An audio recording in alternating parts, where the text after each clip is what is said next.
согласны с предложениями прекратить боевые действия.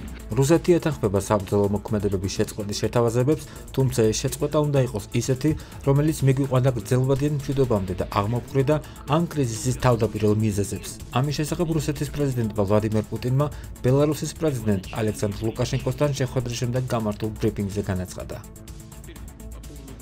რაც შეეხება უკრაინის მზადყოფნას შეწყვიტოს საბრძოლო მოქმედებები, ამერიკულ-უკრაინული შეხვედრა საუდის არაბეთში შესაძლოა გარეგნულად გამოიყურება როგორც უკრაინული მხარის მიერ ამერიკული ზეწოლით გადაწყვეტილების მიღება, თუმცა სინამდვილეში აბსოლუტურად დარწმუნებული ვარ, რომ უკრაინულ მხარეს უნდა ეთხოვა ეს ამერიკელებისთვის ყველაზე დაჟინებული გზით იმ სიტუაციიდან გამომდინარე, რომელიც შექმნილია ადგილზე.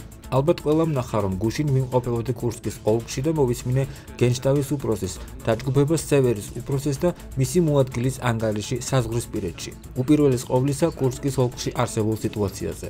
რა ხდება იქ? იქ სიტუაცია მთლიანად ჩვენი კონტროლის ქვეშ არის და დაჯგუფება, რომელიც შემოიჭრა ჩვენს ტერიტორიაზე, იმყოფება სრულ იზოლაციაში. უკრაინული ძალების მართვა ამ შემოჭრის ზონაში დაკარგულია.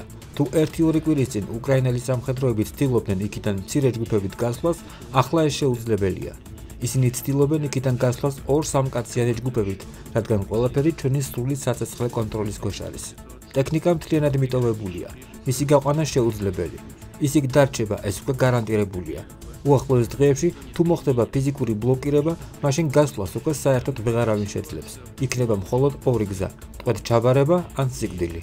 რაში მდგომარეობს ეს ნიუანსები? პირველი, რა უნდა გავაკეთოთ კურსკის ოლქში ამ შემოჭრის მონაკვეთთან დაკავშირებით?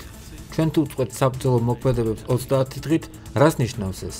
ყველა ვინც იქ იმყოფება უნდა გავიდეს ბრძოლის გარეშე? ჩვენ ისინი უნდა გაუშვათ იქიდან იმის შემდეგ, რაც მათ ჩაიდინეს მრავალი დანაშაული მშვიდობიანი მოქალაქეების წინააღმდეგ? თუ უკრაინის ხელმძღვანელობა მისცემს მათ ბრძანებას, დაყარონ იარაღი და უბრალოდ ჩაბარდნენ ტყვედ. როგორ იქნება ეს? გაუგებარია. როგორ გადაწყდება სხვა საკითხები შეხების მთელი ხაზის გასწვრივ? ეს კი თითქმის 2000 კილომეტრია.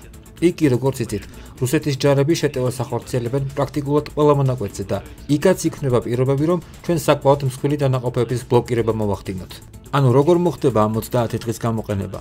იმისთვის, რომ უკრაინაში გაგრძელდეს იძულებითი მობილიზაცია? იმისთვის, რომ მიაწოდონ იარაღი? იმისთვის, რომ მობილიზებულმა დანაყოფებმა მომზადება გაიარონ? თუ ეს ყველაფერი არ მოხდება, მაშინ ჩნდება კითხვა, როგორ გადაწყდება კონტროლის, ვერიფიკაციის საკითხები? როგორ მივიღებთ გარანტიას, რომ მსგავსი არაფერი მოხდება?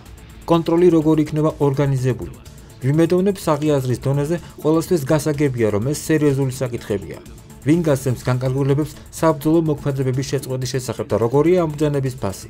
წარმოგიდგენიათ, თითქმის 2000 კილომეტრია. ვინ განსაზღვრავს, ვინ და სად დაარღვია ცეცხლის შეწყვეტის შესახებ შესაძლო შეთანხმება და შემდეგ ვინ ვის გადააბრალებს ამ შეთანხმების დარღვევას? ამ საკითხებს სჭირდება ორივე მხრიდან დეტალური შესწავლა. ამიტომ თავისთავად იდეა სწორია და ჩვენ მას უპირობოდ მხარს უჭერთ, თუმცა არის საკითხები, რომლებიც უნდა განვიხილოთ. ვფიქრობ, ჩვენ ამაზე მოლაპარაკებები უნდა ვაწარმოოთ ჩვენ ამერიკელ კოლეგებთანაც, პარტნიორებთან. შესაძლოა ტრამპს დაურეკოთ და მასთან განვიხილოთ, თუმცა თავისთავად ამ კონფლიქტის მშვიდობიანი გზით დასრულების იდეა ჩვენი მხრიდან მხარდაჭერილია.